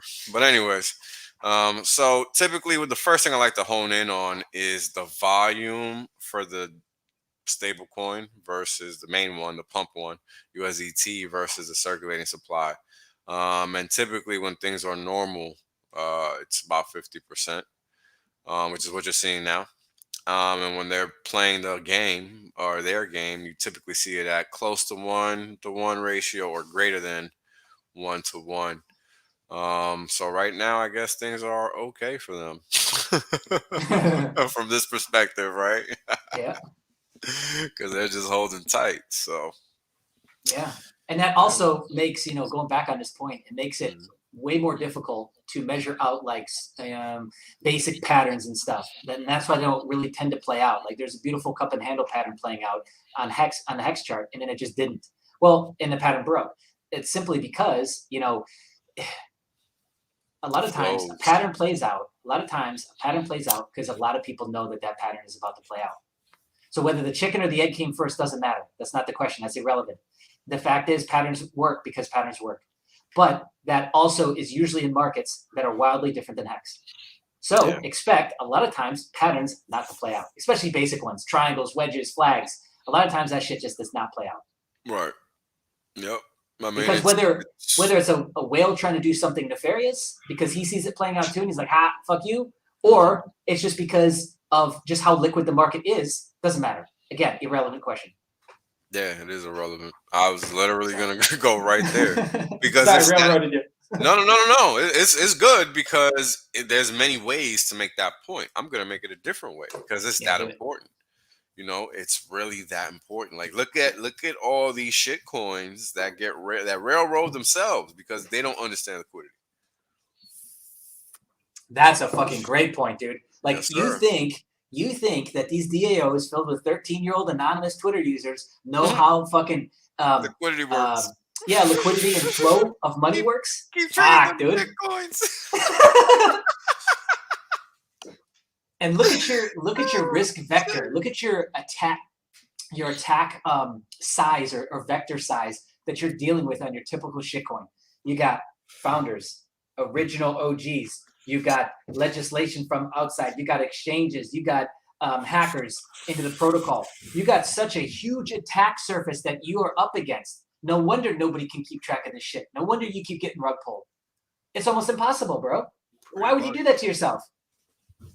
Pretty much. Why would you do that, bro? Literally how it works. Literally how it works. So no, they are not smarter than you. The founders are not smarter than you. They want money. They want liquid. They want, you're going to be exit liquidity. Like they, Latin crypto was just making fun of me for the CME in 2017. I was exit liquidity. Well, so are you, bro. Yep. That's right. 100%. So, and here's what's funny. How do you know it works like that? Jay, how can you be so sure? Look at how Series A, Series B funding rounds work.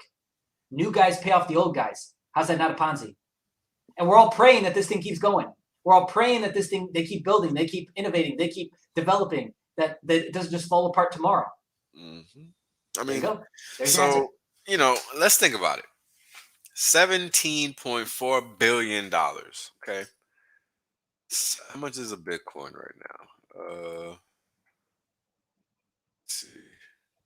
Because we're about to expose this. Okay. We're going to just do some basic math. It's not hard to figure this out. $43,000. Okay. So let's go to Wolfram. I love this calculator now, dude. You put me onto this shit. I had no clue this thing even existed. Oh, Wolfram is like the fucking shit, bro. This is my shit now, dude. Yo, it's like the math for Google. It's like the Google math. If you want to look like a gigabrain, dude, just go use this fucking thing. You stupid. 1, 2, 3. What's that? 1, 2, 3. All right. 1, 2, 3. Okay. Divided by, what did I say? 43,000. Yeah. See what we get. So this is saying that 404,000 Bitcoin traded today. 405,000. Okay. That's what it shows. Now, when you look at an exchange and you're looking at that volume number, you can divide that by 2. And that's a fair assessment of the quantity of coins that have been traded, because the volume number is typically not a USD value. It is a, you know, number of contracts, coins, whatever traded. And that's it. So it's counting every time a sale or a buy happens. 2 things are happening: a sale and a buy. Interestingly enough, right? It's not just one thing or the other. It's actually both every single time, whether up or down. The only thing that changes the value, or excuse me, the price of an item is the market and its liquidity. That is it. Because if you clear out a price level, then guess what? The market has to go up or down. It's not optional. Literally how it works. It's a domino effect. So yeah, there's a lot less Bitcoin that's actually moving around than people realize. It's actually being traded per day. And again, just if you want to look at some basic pieces, here's a few. Most Bitcoin that's traded and moved is paper. So for example, I go on to FTX right now. I go on to Binance right now, and I trade. I open up a long Bitcoin position. That is paper. They're basing it off of my account balance, which is made up of USDT, USDC, Bitcoin, fucking who knows what coin. So how is that at any stretch a accurate representation of what's moving in the market? So yes, the order books look better. You're right. They look better. They look more liquid, but they're not. That's the illusion of paper trading. Yeah. That's why it appears that way. But if Hex had the same shit set up, it would look the same exact way. Any coin would. That's the thing. Any coin would look the same. They would look just like that. It'd be like, oh man, look at all this liquidity. No, bro. I mean, look at this. Per the dollar value, it's just saying that 405,000 versus 19 million traded in one day. Now, when you're looking at Hex, it's a whole lot more Hex traded than Bitcoin. Right? Yep. Whole lot more in terms of quantity of coins, right? Relative to the value, quantity of coins outstanding. So yeah, I mean, I just don't, because people talking about the units, right? We're talking about unit count now. Yeah, absolutely. So 404,000 divided by 18,990. All right. That's right. Yeah. That's 2%. Okay. So if we're talking about 10,400,000, what's the price of hex? 12 12. cents. Yeah, 12. Let's see how many hex is that. 80 million hex. 86 million hex. 90 million hex. Okay. Fair enough. Can we get a number somewhere here? All right, let's get this decimal out of the way. 6 million divided by what was 570. Doing the math right? Am I fucking it up already? No, you got it. No, I got it. Yeah, 577.3. Oops.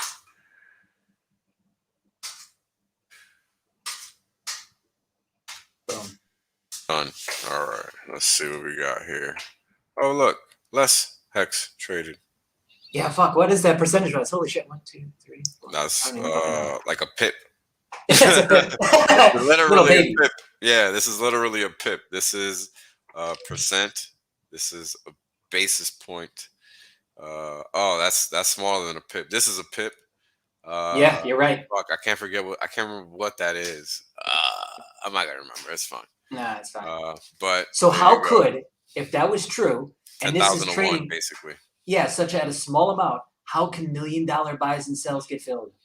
Oh my god. Brain explosion. Wow. Lots of liquidity. Yes. On the books. Like, in fact, let's go to Apex.win. And like I said, the biggest point here is no fucking paper trading, dude. None. There's nothing stacked on top of it. But this is a proof. Pure market. But that's proof. It's a pure market. Yes.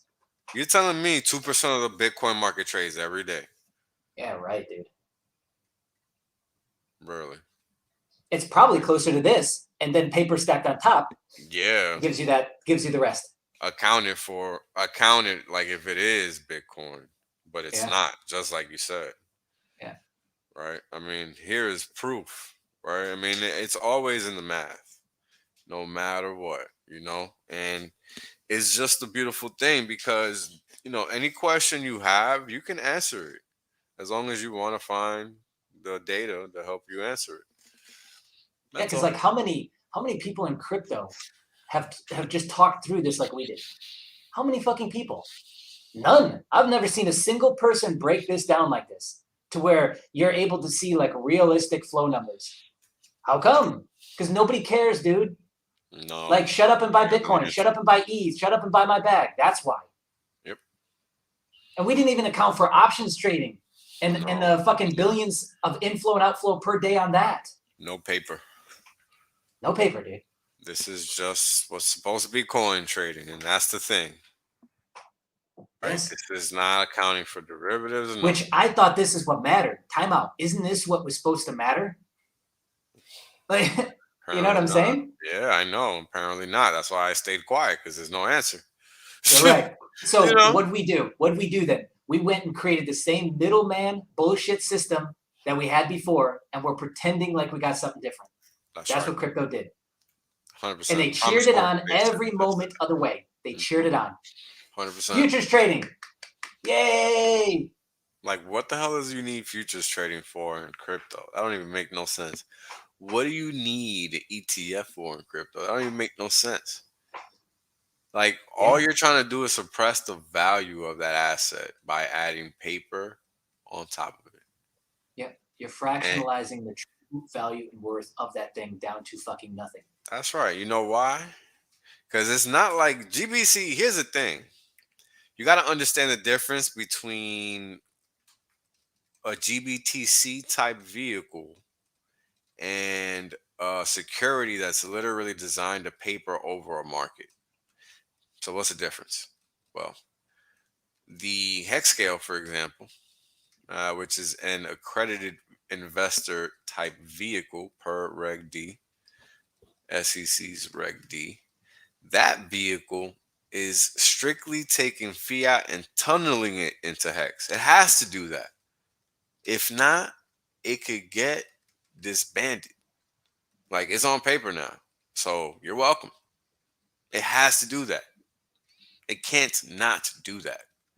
Now, an ETF is something different. Okay? Because what's happening then is that you're just buying a representation of that Bitcoin. Now, they can say Bitcoin backed all they want because that's just on the surface. But you got to read the fine print. What exactly are they buying that's Bitcoin backed? They could be buying their defunct GBTC product because it's been at a negative premium for fucking God knows how long at this point. And, you know, if you're not in the game, you're not going to see that move. And that's an obvious one. Because what other salvo do they actually have? There is nobody left to buy, folks. Yep. Really and that's how they can easily manipulate markets. Yeah. Through those two vehicles alone. Mm-hmm. Through just holding it. Like, you don't even need a trust. Just fucking holding the spot, holding the physical and paper. Shout out. I saw that shit too. Shout out to crypto. Yeah, that's funny as hell. I'm sorry, man, but that's funny. Yo, we need to meme that. We need to run with that hard. Yo, yeah. Make some videos. Yo, we need to make some. All my memes are gonna be that. My little avatars are gonna, or what are they called? Thumbnails. Thumbnails, yeah. Yeah. So we should do some animation with that, dude. That'd be hilarious. Yeah, that's so funny. Shout out to you, man. Shout out to you, RB. Yeah, thanks for tuning in, dude. Yeah. So funny, bro. But these are the kinds of things, right, that highlight the purity in HEX relative to everything else. If we do any other market, you know, we're going to find the same situation, the same thing.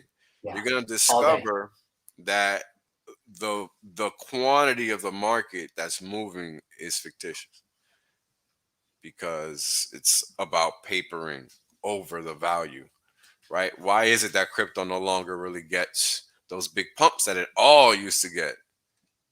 Remember those days? Mm-hmm. They nulled that right out. When they didn't matter what you bought, you could just buy anything and this shit went up. Those days are long gone, folks. You want to know why? Because you let the wolf in the hen house. And you didn't want to listen. So this is and also too, so now let's go back to the question. Why would you fucking want to hold these other coins? Why? I get it. Look at your attack surface. Look at you know what I mean? Look at all the angles you could get fucked. Why would you want that? Like, legit, why? Stupid. It doesn't make sense. You know, it's like you gotta think about it, right? Why wouldn't you want something that literally makes HEX disappear? Why wouldn't you want that? Like a trust. There you go. You want that. Their job is to buy your fucking bag and sit on it forever. Every day. Yes, that is their job. Literally. Every day. Nothing else forever. And into perpetuity until it gets dissolved. Yeah. Which, let me talk shit on that for a second. Like, how come that wasn't on everyone's fucking channel? Come on, guys. Amen. How come Wales wasn't on every channel talking about this shit after it was launched? Come on, dude. And I get it. Like, a lot of people don't know still in the community, don't know. This shit should have been like put on the top of the throne and you know, paraded around town. It happens, bro. Ignorance is bliss until it's not. I'm just going to say that and leave it there. We'll just keep moving. Yeah, it is what it is, bro. It's cool. Yeah, man. But, you know, people will learn with time, I guess, or not. Well, it just depends on how many cycles you've been through, too. You start to get these pieces, you know? Yeah, I guess. Yeah, I mean, a lot of these guys were not around when GBTC became a thing and Bitcoin pumped because of that. So they're going to learn something new. And to cover this, that's a common question is people say, oh, well, would a HEX trust start to turn into a issue like Grayscale has, where it's trading at a negative premium. The only reason why that's really happening is because on top of that, there's paper trading. Yep. If there wasn't paper trading, you wouldn't have that issue. And Look around. In fact, I've already done the math. There should never be a discount. There should always be a premium when it comes to the HEX paper. So there you sorry. Go. Yep. So it's a beautiful thing. It's not on exchanges. It is the greatest gift that is not on fucking Binance. You do not want it on Binance, dude. You never did. No. You want it in pure markets like what we've got. Uniswap, 1inch, etc. Those are pure fucking markets. It's the only way. It's like OTC. I got this much paper in my hand. It's like the old school days of the trading floor. And everyone's shouting and trying to sell and buy. Yes? That's exactly what those are. But in digital form. Yep. 100%. That's what you want. 100%. That's what you want. 100%. Because, I mean, think about it. We've now created a straw that's going to make HEX disappear. All that has to happen is somebody has to come and put some fiat near that straw. That's it. Done. Yeah, dude. Beautiful thing, man. It's Which is great. Yeah, of course. It's going to be automatic. That's what's great about it. Yeah. Automatic. Oh, you want some HEX trust paper? Sure thing. More HEX gone. Oh, man. I mean, you know, what's funny is that, again, we're at the ground floor of a point in time where an ecosystem is being built. Right? Yeah. And truth and pure markets are being understood at a higher level than ever before. Like the shit we're talking about. Yeah. Yep. That's amazing, right? Yeah. I mean, think about it. What is left to acquire when you have the ability to just mint your value at will? Not much. Because at that point, all you're doing is just picking up what hasn't been picked up yet. Right? So if you understand that, then you're going to be picking up a whole lot in the future. Right? Because like we're about to get a whole yield farming, liquidity pool providing situation where it's like 20 coins that you want. Well, not really 20, but you know, enough. A lot. Yeah, a lot. Like what, 5, 6? Yeah, like 5, 6 coins that you want. Yeah, something like that. Like you can't go wrong. So you got to keep that in mind and you know, just try to do your diligence so that you're not left behind once the opportunity presents itself. Because look, you know, you don't want to make the t-shirt mistake 2 times, right? You want to stake your claim, get in where you fit in, and grow with the system. Don't get left behind like a pleb. So, yeah. Yeah. And speaking on that, which we'll probably cover more as it comes out, you should probably get familiar with yield farming and how that's all been working on these other layers before diving into Pulse, because there's, I don't know if I'd call it game theory, but there is a lot to know there. Because, you know, that's just based off of a bunch of people coming together and saying, yo, I'm going to stake up this much of mine. Okay, I'm going to stake up this much of mine. And then that's what generates and creates the APY within that farm. Right. And so understanding that, you need to start learning what to look for in terms of when the pool or the farm starts to get emptied out, or when a whale makes a move and does something within that. It's going to affect it positively and negatively. And you need to understand those ramifications. Risks, yeah. Right.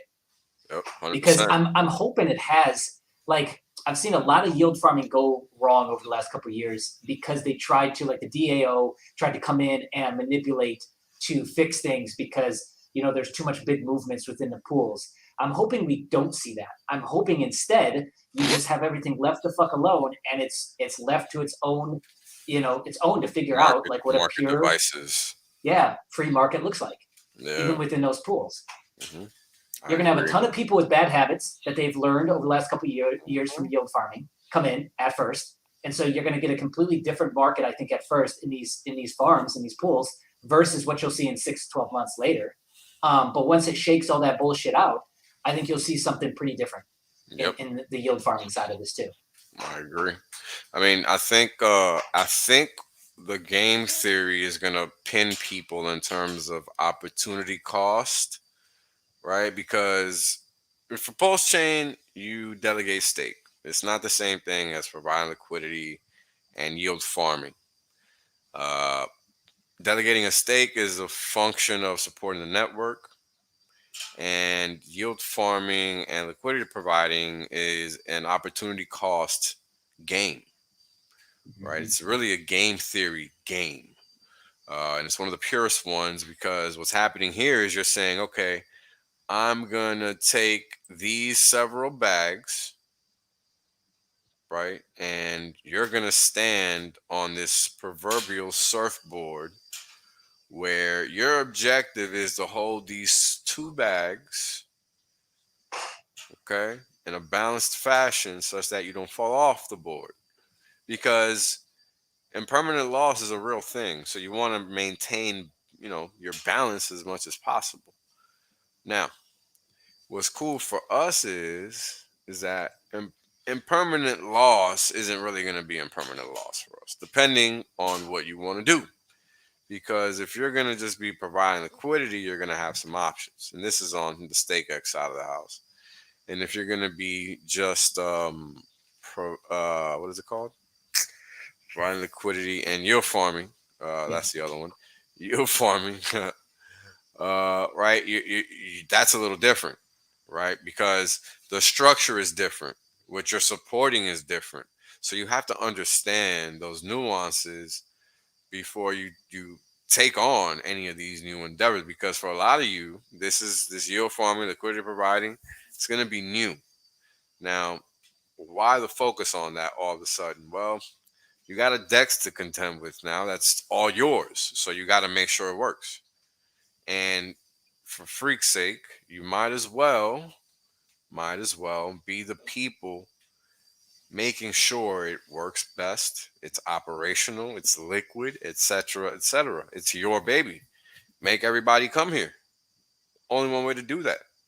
That's by providing liquidity, making sure people can get in and out, etc., etc. Support the degens, right? You want them here, you do what you got to do to get them here. And that's all it is. That's a great analogy you said, though. Like you're a guy on a surfboard balancing the two bags of the pair, and then what the wave is the impermanent loss potential from the individual price movement, coins moving. Yeah, the price action is the waves. That's a really good analogy, actually. Fuck. Yeah, I like it. Yeah, it works. It works because I mean that's really what it is, and if you're new to the space and you don't know nothing about it, well, that's what it is. I mean, I've never had to talk about it before, but here we are. So yeah, don't think you got to go far to learn about it because you don't want to get wrecked fucking around with the wrong shit. Just understand it's an opportunity cost game. Yeah. Right. It's really what it is. And once you can wrap your head around that and you can find the way to kind of get to your endpoint, right, of what you could call success, and you can get that done, well, man, this could easily be another way for us to retire just off of yield and not even have, and this is the yield that we can sell if we so desired. Like imagine that, right? It's just another stream of revenue, man. Yeah, it's just another stream of revenue. And if you don't understand the yield farming, just don't do it, man. I mean, it's not that big of a deal. Just stake to the validators, hold, provide liquidity if you wanted to. Well, here's the thing. It's important people understand. For Pulse Chain, you're going to be able to provide liquidity and yield farm on PulseX. So it's not just PulseX on PulseX. It's whatever you got, but it'll be happening on PulseX. Okay? So just so everybody's clear, because that's where all of the market plumbing is basically going to be located for Pulse Chain. Yep. Simple. So that's the underlying, well, I was just going to say the underlying asset long term is going to be PulseX. On PulseX. On Pulse Chain is going to be, well, it's kind of the same thing, really, because that's where all it's going to be happening. So my bad. Pulse Chain and PulseX on PulseX. Yeah, holding those long term. I think is the play. Like that is the most basic play. Just sit, and don't touch it. Stake it and leave it alone. Yep. I mean, if you're not aware, you can even compound your earnings daily. And if you don't know how math works, well, let me give you a hack. Do that. Even if it costs you gas, just do it. Because, you really, I mean, just think about T-shares at 60 cents. That's really all I got to say. I mean, if you need more than that, there's no helping you. I'm sorry. There's no helping you if you need more than to understand T-shares at 60 cents. Now, look, if you're new, I get it. But it takes time, it takes effort to understand why you should do these things. And long story short, early adopters get rewarded. Simple. That's the very foundation of everything Richard's created. Everything. Earlier, bigger, stronger you come in, better you are rewarded. It's the best thing ever, bro. It is, dude. Because that makes sense in a fair, free market. Mm-hmm. That's right. That makes sense. 100%. So I love it. I love to see it expressed. Like in a financial vehicle like that. It's beautiful. Yeah, it is beautiful. I mean, let's close it off with this because this is really important for people to understand. Why is HEX superior? Well, what piece of software do you know that runs 100% of the time? Doesn't exist. Microsoft Paint is the only thing I can think of that comes close. Yeah, shit, dude. Yeah. And I talk about this often because it's that important. It's that important. Microsoft Office. You know, if you're dismayed by a little meager 80% dip after a 200 plus X, then you need help. So, peace, because I can't give it to you. Yeah, no doubt. You know, that's just crazy. Like, yo, we just rode the train for 10 months straight. Fuck. Mm-hmm. You know, like, be patient. 100%, man. And reprogram, right? Like for a lot of people, it's reprogramming that short term, give me it now to delayed gratification. That is the whole point. Yeah. So, I mean, we're not going to talk about staking PLS now. We'll talk about that at some other point in time. But, yeah, you should consider delegating your vote to a validator, one that you should know who these people are. Like, they're not hiding. They want you to know who they are because it's a trust factor here involved in terms of delegating your stake.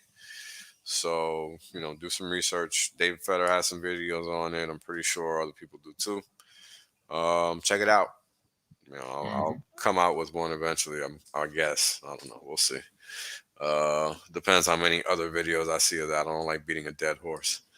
So yeah, just look it up. I mean, if you guys want me to do one specifically, then I guess, you know, I'll oblige. But if I see 20 and nobody's bugging me about it, I'm not doing it. So yeah, it doesn't make any sense. You know what I mean? Yeah, exactly. Like, what's the point of that?